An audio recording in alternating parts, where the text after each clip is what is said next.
দর্শক, বাংলাদেশে তৈরি হলো নতুন বিমান জুলহাসের অবিশ্বাস্য কাহিনী। এই ঘটনা তো সবাই দেখেছেন, কিন্তু কেউ কি যাচাই করেছেন এটি কি আদৌ কোনো কাজের না অকাজের, নাকি যে কেউ ইউটিউব দেখে এরকম একটি বিমান তৈরি করে ফেলতে পারে?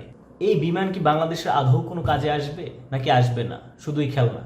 বাংলাদেশের ভবিষ্যৎ এভিয়েশন ইন্ডাস্ট্রিতে এই বিমানের কি কোনো ভূমিকা আছে, নাকি এটি শুধুই হাইপ তৈরি করেছে? আজকের এই ভিডিওতে আমি সংক্ষেপে ডিটেইলে আলোচনা করে আপনাদেরকে বুঝিয়ে দেব যে এই বিমান বাংলাদেশের জন্য কোনো কার্যকরী নাকি এটি অকার্যকর। বাংলাদেশের মানিকগঞ্জের তরুণ উদ্ভাবক জুলহাস মোল্লা নিজের প্রচেষ্টায় একটি বিমান তৈরি করেছেন এবং সেটি উড়িয়ে দেখিয়েছেন। দর্শক, অনেকেই জুলহাসের এই বিমানকে হেলিকপ্টারের সাথে তুলনা করছেন।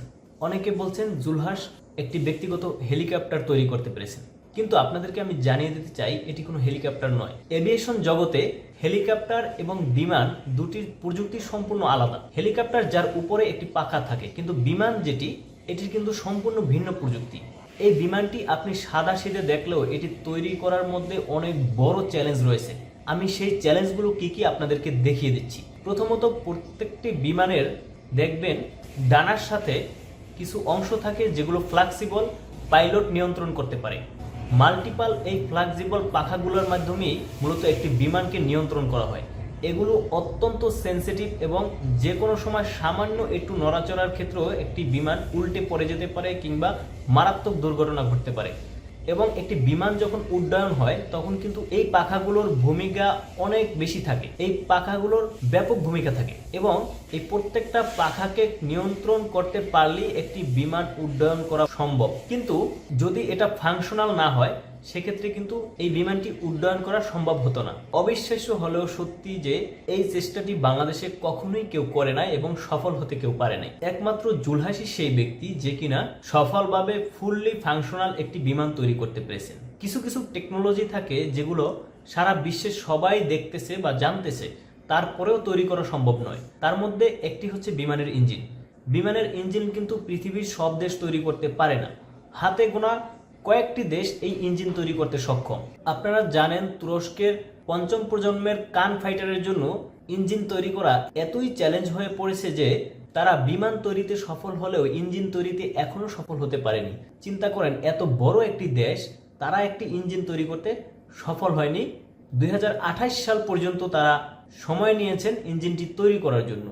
একই রকম এভিয়েশন বা একটি বিমানকে সফলভাবে ফাংশনালভাবে উড্ডয়ন করা একটি চ্যালেঞ্জিং কাজ।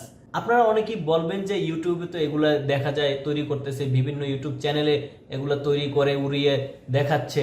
আপনাদের হয়তো জানা নাই, বাহিরের অনেক এভিয়েশন ইঞ্জিনিয়াররা এইসব ইউটিউব চ্যানেলগুলো চালায় এবং একটি ইউটিউব চ্যানেলের পিছনে তাদের যে বাজেট থাকে, অবিশ্বাস্য হলেও সত্যি এখনো পর্যন্ত আমার মনে হচ্ছে না যে বাংলাদেশ এভিয়েশন সেক্টরে রিসার্চ অ্যান্ড ডেভেলপমেন্টে সেই বাজেট আছে বা বাজেট থাকে। মানে এক কথায় বাংলাদেশ এভিয়েশন নিয়ে রিসার্চ সেকশনে যে বাজেট থাকা প্রয়োজন, তার চেয়ে বাইরের অনেক ইউটিউব চ্যানেলে এর চেয়ে বেশি বাজেট থাকে। আশা করি আমি বিষয়টি আপনাদেরকে বুঝাতে পেরেছি। তো এরকম ফাংশনাল ডানা বিশিষ্ট একটি সফল উড্ডয়নযোগ্য বিমান তৈরি করা মোটেও সহজ কাজ নয়, যেটি করে দেখিয়েছেন আমাদের জুলহাস মোল্লা পেশায় একজন ইলেকট্রিক মিস্ত্রি।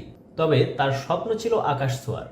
3 বছর গবেষণা করে এবং 1 বছর কঠোর পরিশ্রম করার পর তিনি তৈরি করেছেন একটি আসল বিমান, যা উড়তেও সক্ষম।